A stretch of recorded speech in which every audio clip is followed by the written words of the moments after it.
All right, let's go ahead and get started.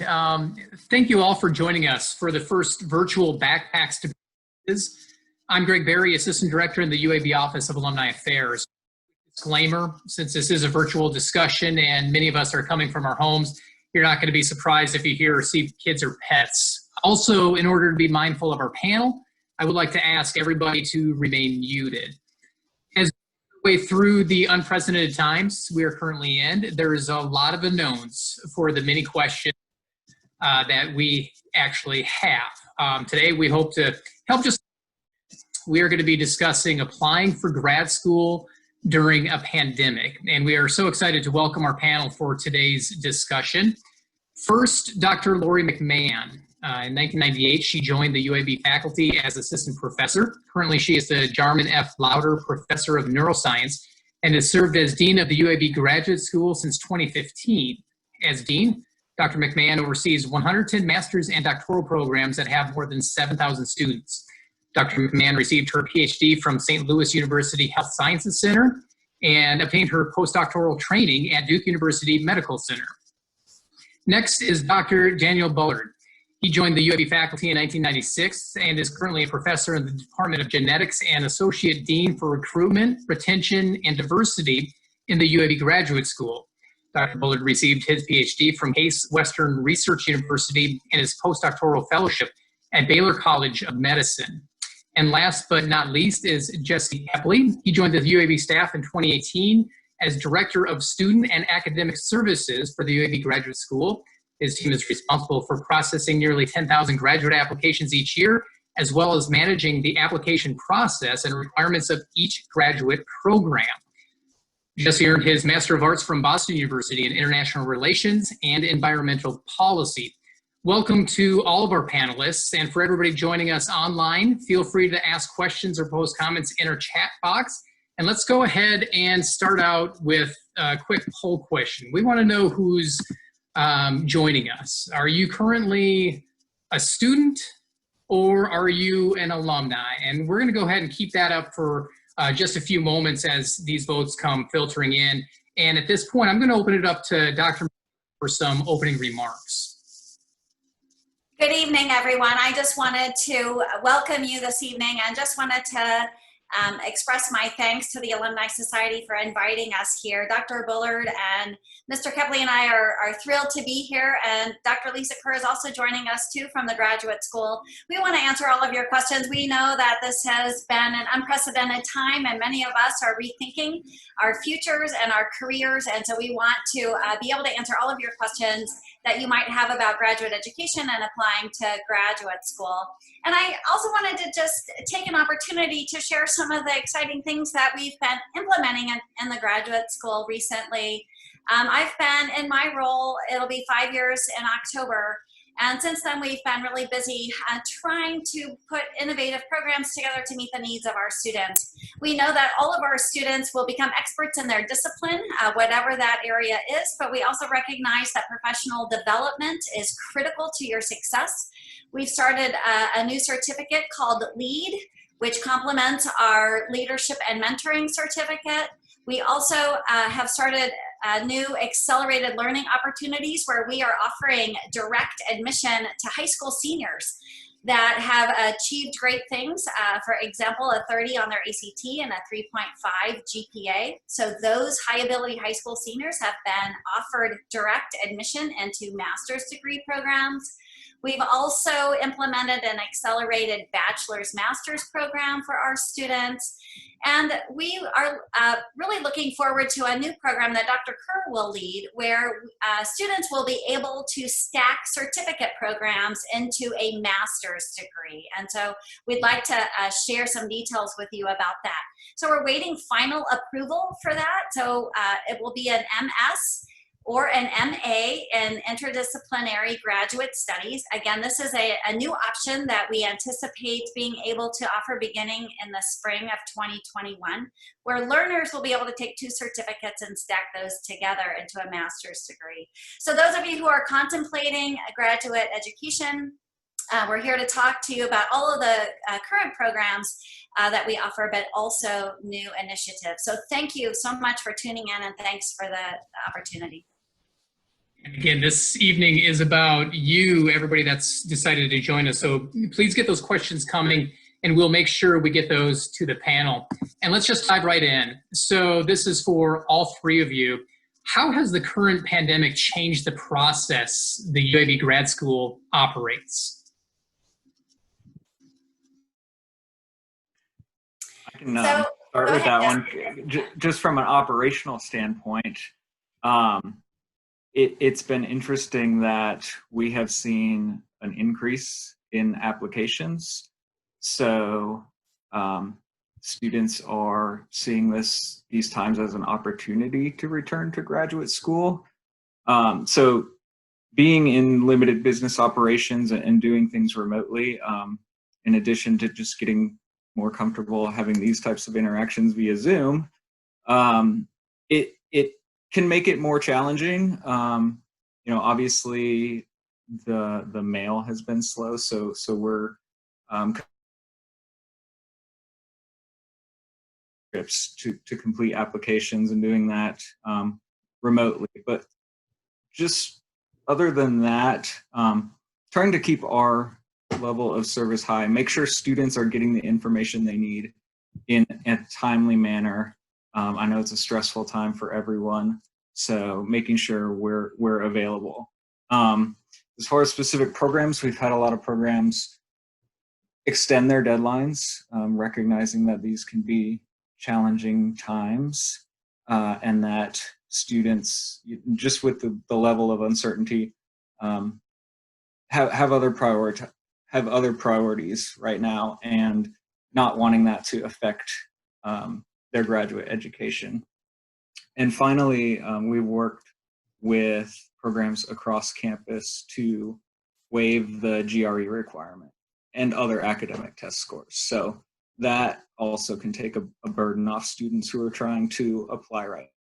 So we've attacked it from a lot of different angles to try to keep our level of service to applicants very high and make sure that we're processing the increased volume in as timely a manner as possible. I think the waiver of the standardized test scores is really important to students. I know that students often are concerned about taking the GRE. The graduate school waived the GRE requirement about 3 years ago, but some programs have still used that as an admissions metric. But right now, the vast majority of our programs at the master's level and at the doctoral level have waived those standardized test scores. And if I could add, I think a lot of students will be interested in knowing what is the classroom going to look like in the fall, and certainly this changes almost daily, and Dr. McMahon is very involved in this, but I think it's a great time to be able to get involved in classes and other activities, because you'll be able to do this remotely or in person, kind of depending on the classes. But if you want to work around your schedule, things like that, it'll be very easy. A lot of the lectures will be taped and you can go back and watch them, or you can participate live. There's going to be a lot of flexibility, I think, and I think that's attractive to especially people out in the workforce. So I think that's one of the reasons why we're getting more interest. And we should know more closer to the start of the fall semester on exactly what each class will look like. But I think it's really a great opportunity to just get your feet wet, if you will, maybe take a class or two and see what you think, about a particular program or particular area or field. We have questions already coming in. One is they're stating that they're interested in the MPA program, which was originally a full-time on-campus program. Are classes expected to ever go back to ground, or are they just going to continue virtually? So I can address that. So many of the classes for the MPA program are online. Not all of them. They typically are in the evening. So for the fall semester, our return to campus plan is for in-person class simultaneous with remote learning. And so that goes back to the point that Dr. Bullard was just sharing, that all of our classes will have a remote learning option. So that's different from online.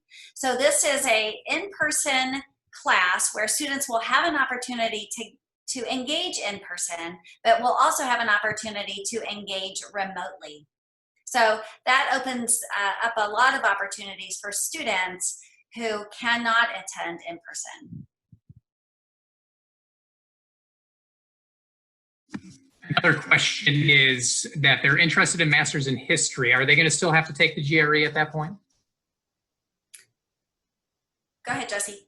No. So that's one of the programs. I'm not. I can't recall offhand if they required it previously, but they are one that is certainly not requiring it now. And for most programs, they have waived the GRE requirement through spring 2021.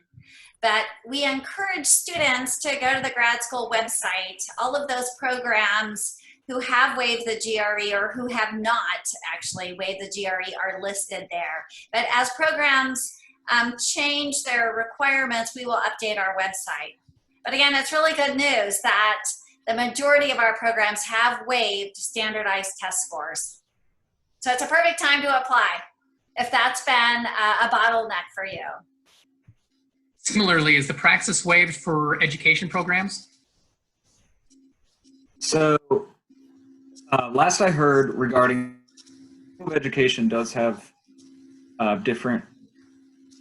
can have different requirements just based on accrediting and Department of Education requirements. I do not believe the Praxis is waived, but that was only required for certain education programs. Others, if they had not previously required the Praxis but had required a different test, then that would be waived. So I would encourage the student who's asked that question to reach out to us by email so that we can find the specific answer for you regarding that. But some of these are out of our control. As Jesse said, the Alabama Department of Education sets these policies, so sometimes it's out of our control. I got one person that asks, why would you waive test scores? The reason that they're here is because they're tired of sitting in meetings with incompetent business people with advanced degrees. Merit does matter. I think one of the first things were the tests were not available. You couldn't take them, and they're slowly coming back online. But I think all of us in the graduate school just aren't big believers in standardized tests because there's literature, countless papers that have been published that suggest that how well you do on a standardized test score like the GRE doesn't correlate with success in graduate school. So we've encouraged really all of our programs to take a good hard look to see whether that test is really an essential part of their holistic application review. In a lot of cases, I think, especially in the time of the COVID epidemic, that people realize that this is just not something that is going to be a barrier more than a benefit to determining whether somebody was a qualified applicant or not. With all today's uncertainty, do you expect to see a spike of applicants with people trying to figure out what's next for them? So we are seeing an increase in application numbers. So point in time data for this week compared to last year at this time, we have about 380 more applications to graduate programs. So often when there's employment challenges, individuals decide this is a great time for them to enhance their education. And so while the prediction across the nation is a decrease in enrollment in higher ed, at least for us, we're seeing an increase in application numbers. Yeah, and I can add a little bit to that. Just to speak to the number of programs that UAB is able to offer, that's certainly a strength of ours. And if you're looking at these uncertain times as an opportunity to return to graduate school, even if you're not really sure what that path looks like for you, if you go to uab.edu/degree, there's a really nice user-friendly degree portal that can help you search graduate programs and get kind of a 10,000-foot view of what programs we have to offer, and then you can kind of narrow it down from there. So I think one thing we've been able to do this spring and summer is just highlight the programs we're able to offer, whether it be, going back for your MBA right now, or whether it be, we've seen a big spike in public health applications. People are interested in epidemiology for obvious reasons and that sort of thing. But going to the degree portal and seeing what's out there, you can start to get a sense of, well, am I interested in data science, or hey, there's also this program in health informatics, and maybe that's more what I'm interested in. And so that can be a good tool to start the process. But we're definitely seeing, like Dean McMahon was saying, a spike in applications as a result of this. With that in mind, would a UAB alumnus have an advantage over applicants from other universities in their acceptance?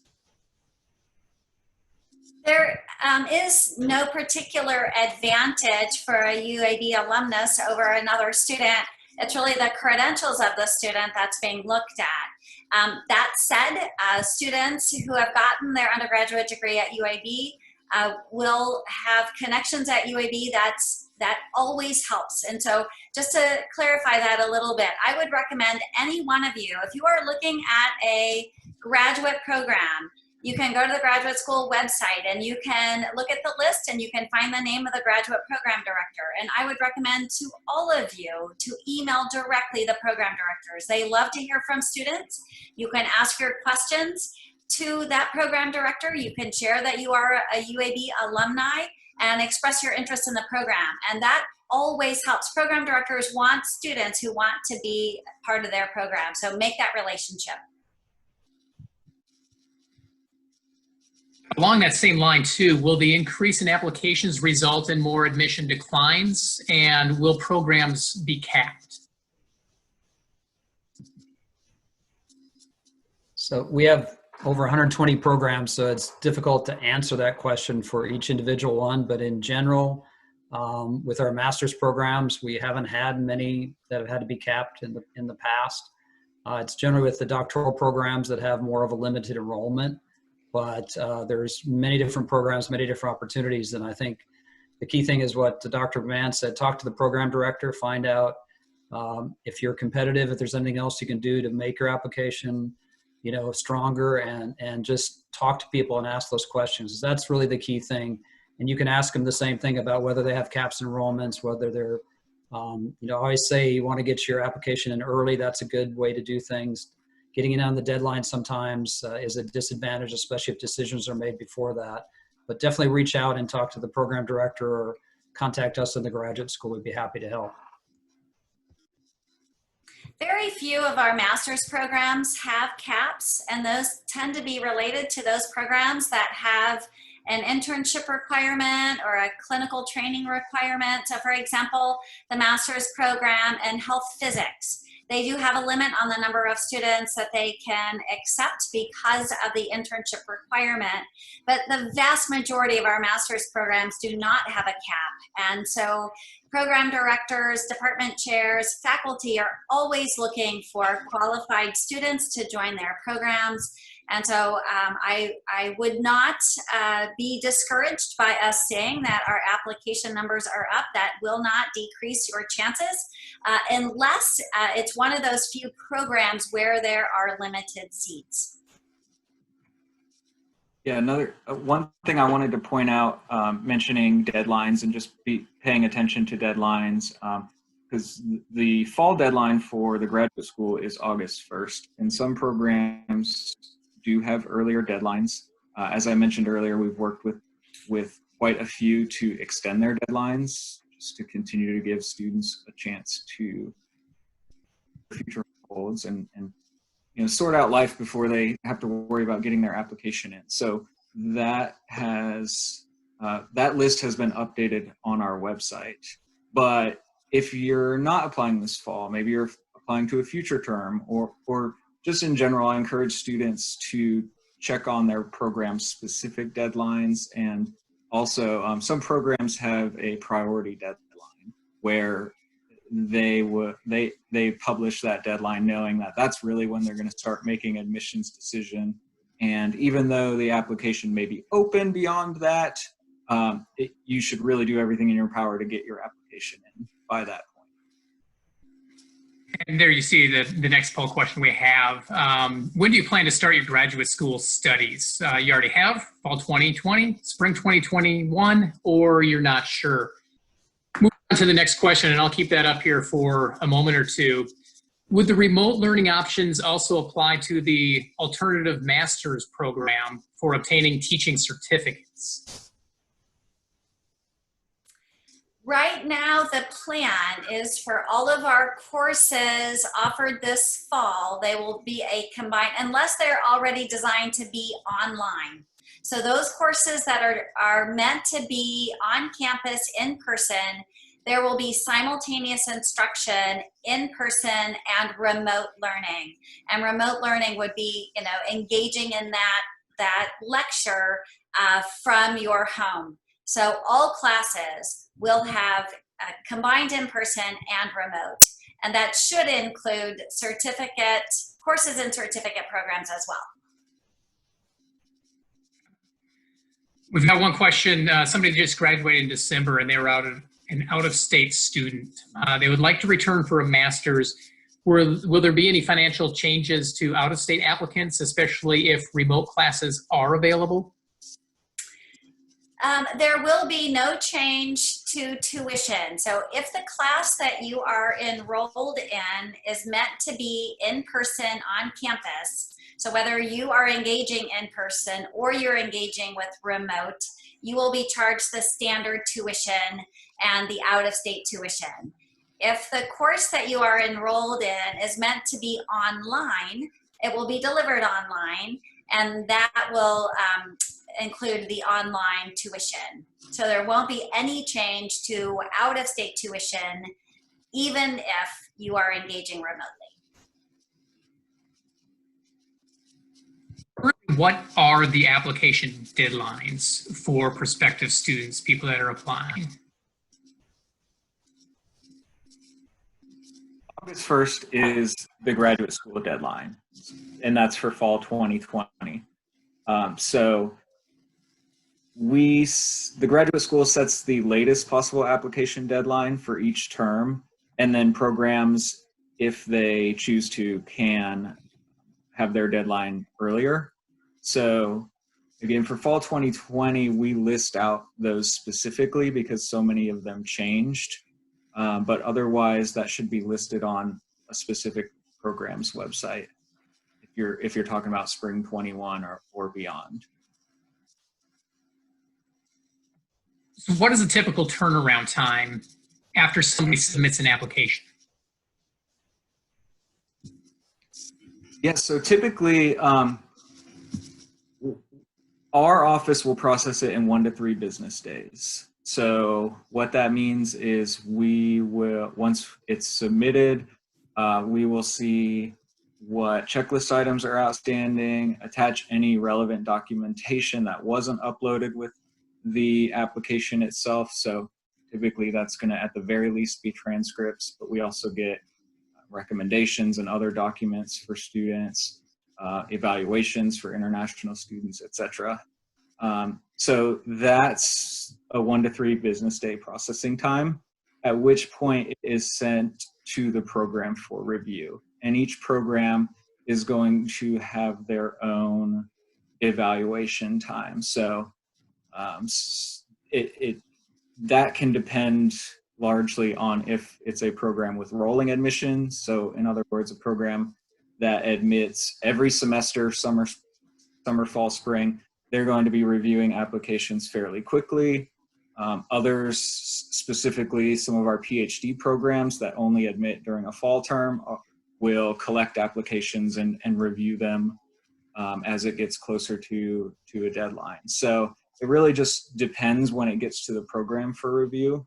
One thing I would say is to try and complete any required items that are outstanding as quickly as possible. So the biggest hangup we see is students not sending all their transcripts.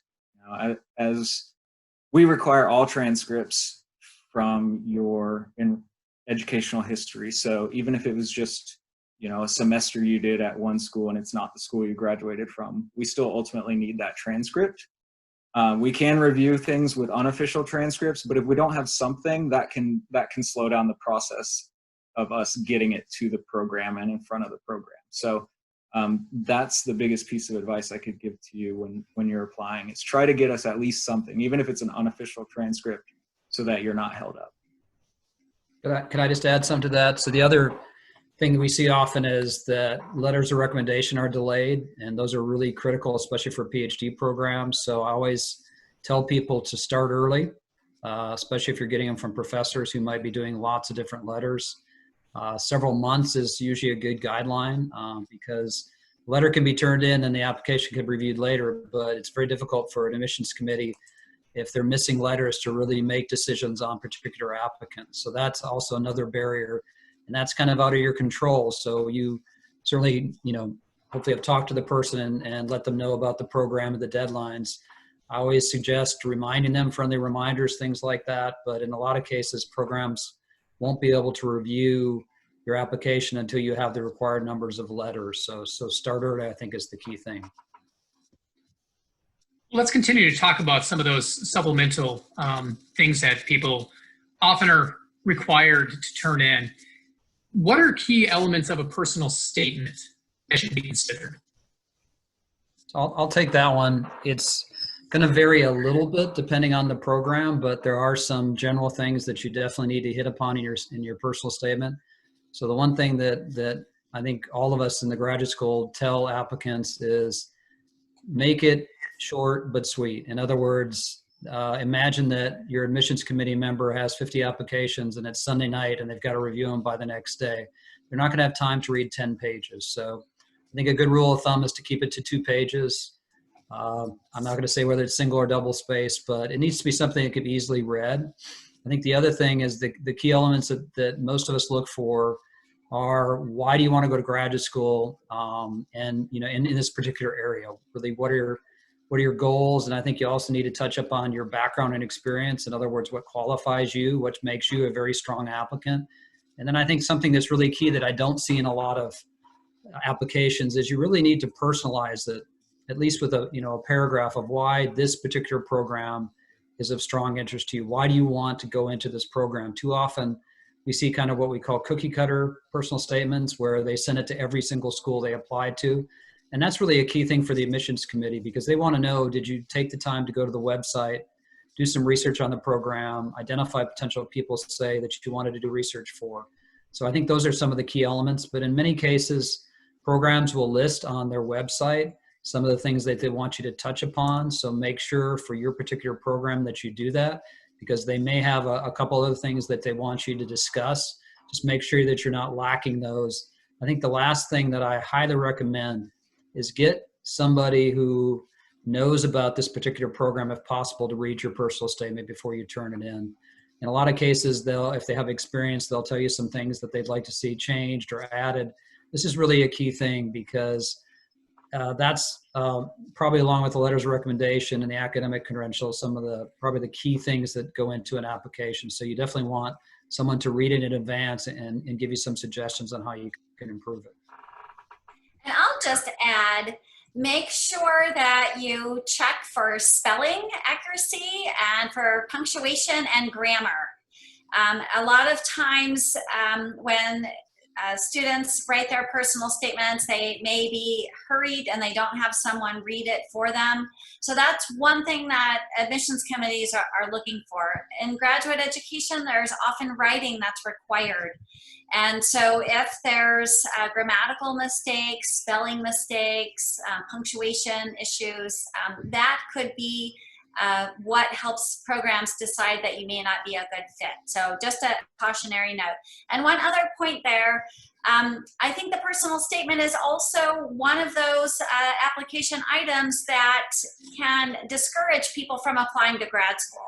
That can be an energy barrier. And I just will say to you, just sit down and write it. Don't let the personal statement prevent you from continuing your education.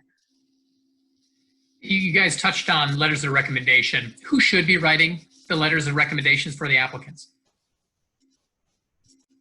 So I'll start out. I think it's critical that you get letters from people that really can comment on your potential.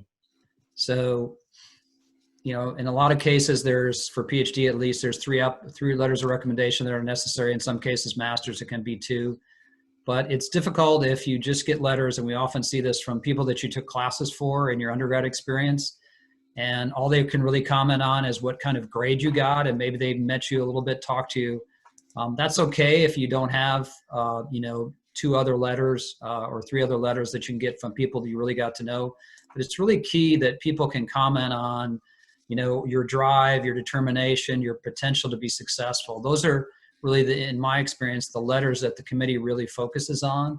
So also try to stay away from letters from people outside of academia if you can. In some cases that might not be possible.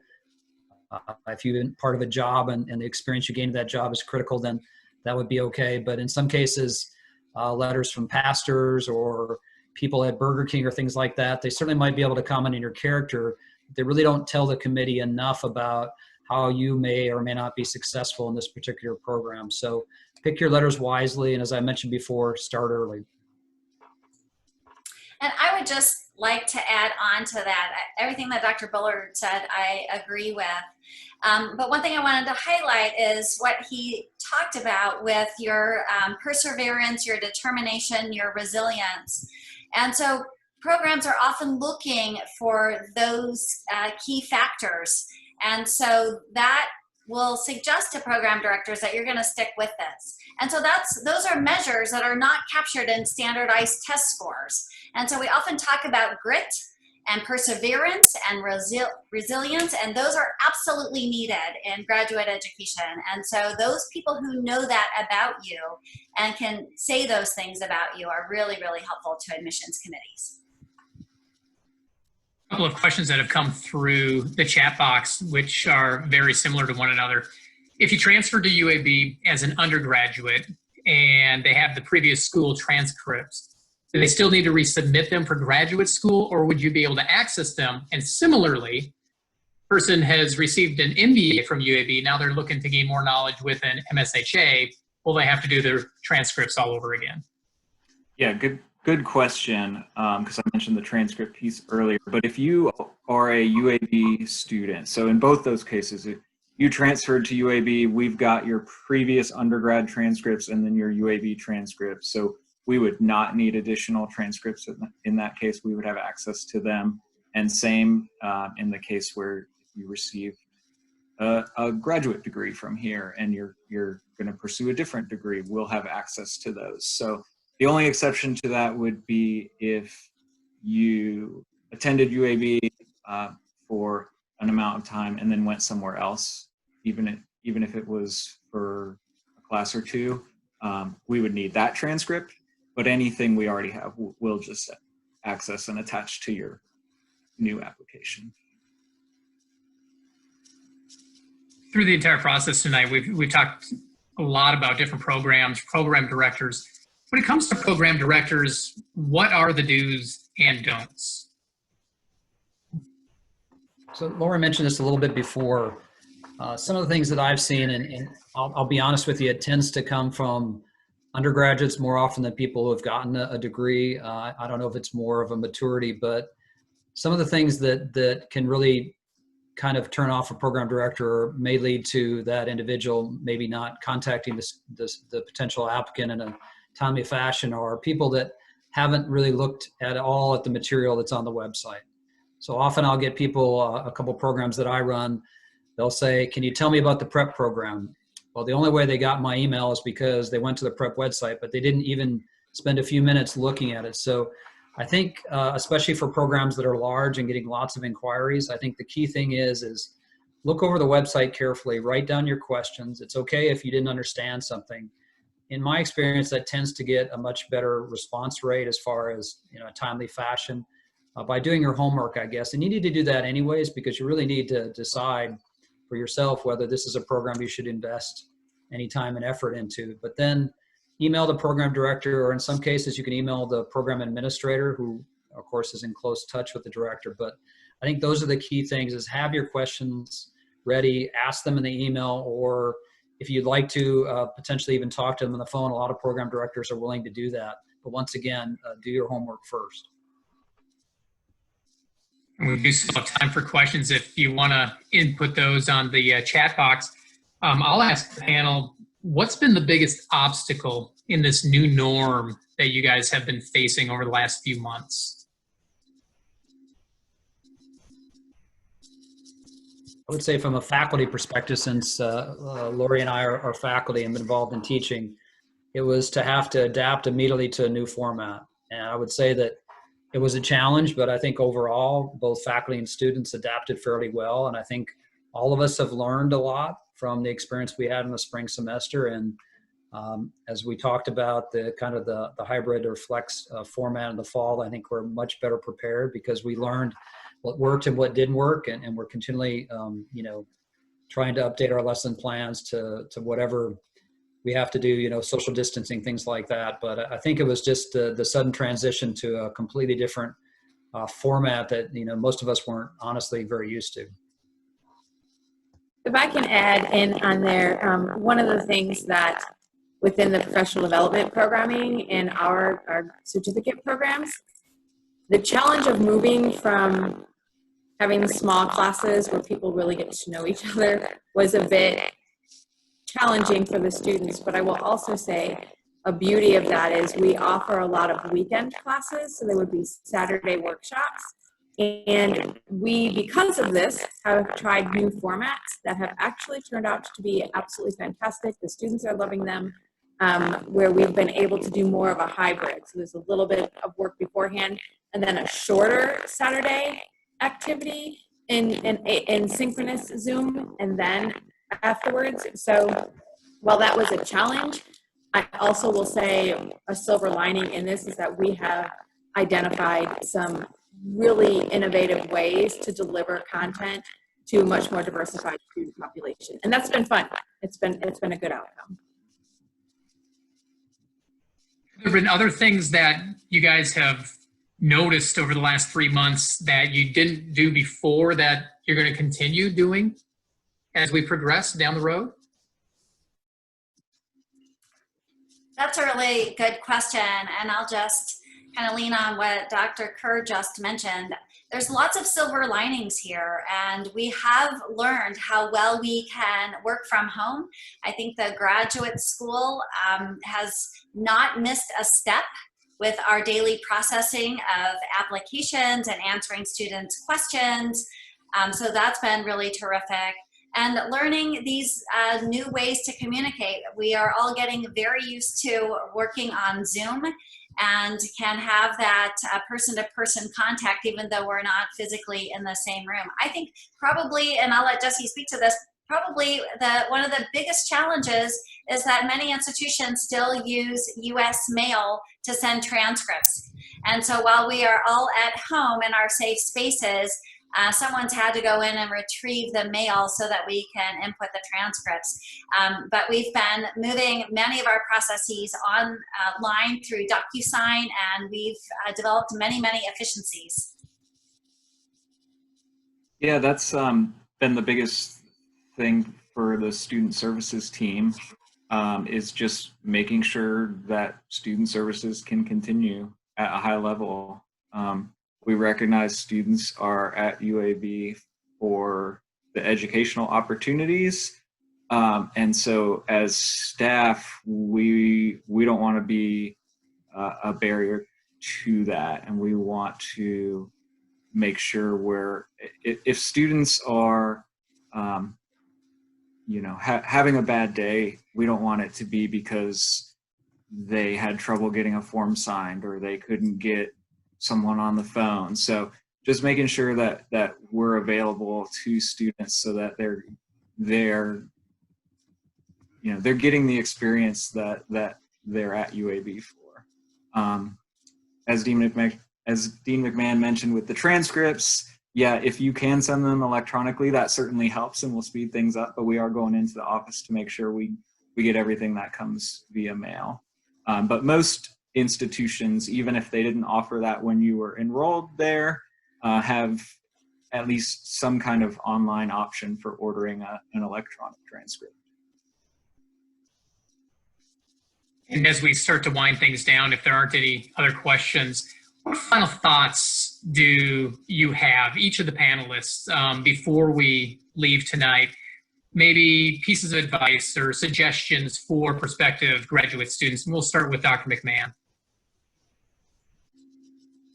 So I would just like to encourage all of you who have tuned in tonight to reach out to us. I know that a commitment to another degree program is a really big decision, and we want to help you with that decision. So we are here for you. We are here for our students. We think about our students every day. I always like to tell students it is our job to make your dreams come true through education, to enrich your life, to help you change careers if that's what you're looking for. We are available to discuss different degrees that are out there, because sometimes it's confusing, and we had talked about that a little bit. Choosing between a couple of different programs that may not be clear to you. We're ready to answer your questions, and we can do that on the phone. We can do that by Zoom. And I just want to restate something I said earlier. Reach out to the programs. That is where you're going to get the most pertinent information is directly from that program director.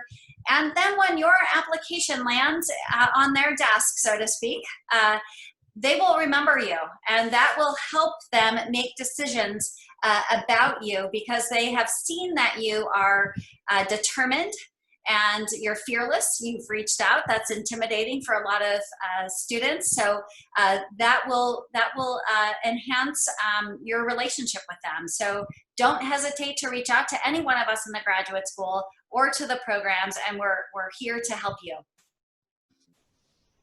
Dr. Bullard? Yeah, so just building on that, one of the favorite parts of my job are talking to students. I meet with students all the time. Now it's virtual, of course, but really trying to help them achieve their goals and career goals, and also how, make them more aware of how different graduate programs can make them more competitive for whatever that career might be. So I really enjoy that. Please reach out to me personally, or if I don't know the answer, I certainly will probably know the person. Things I'd like to say is we usually have a biannual graduate fair in person, but of course we can't do that. We have one in the summer and one in the fall, and so what we decided to do this year is we're going to have a virtual graduate fair, and each school and college is going to have a couple hours. This is going to happen during the week of June 22nd, so I'll send out the information to Greg and Mac, and they can send it to the participants. It'll give you the schedule. You just go, it's going to be a Zoom meeting just like this. You can learn all about the different graduate programs in each school and college at UAB. The other thing, and this is kind of one of those opportunities that really has resulted because of the remote type of environment we've been in, we are now asking all the individual graduate programs to do a 5-minute virtual Zoom kind of summary of what their program is all about and the admissions requirements. And a lot of programs are taking advantage of these. Once we get a few more, we're going to post them on our website. So for example, one of the questions was on history. If you want to know more about the History Masters, you'll be able to go to our website, click on the link, and hear from the program director all about what you can do with that master's degree, what the career opportunities are, how you become competitive to get into that program, what the requirements are. So we're very excited about that. And we'll keep those as a bank on our grad school website from now on, and just continue to build up whenever a new program comes in. And Jesse, we'll turn to you.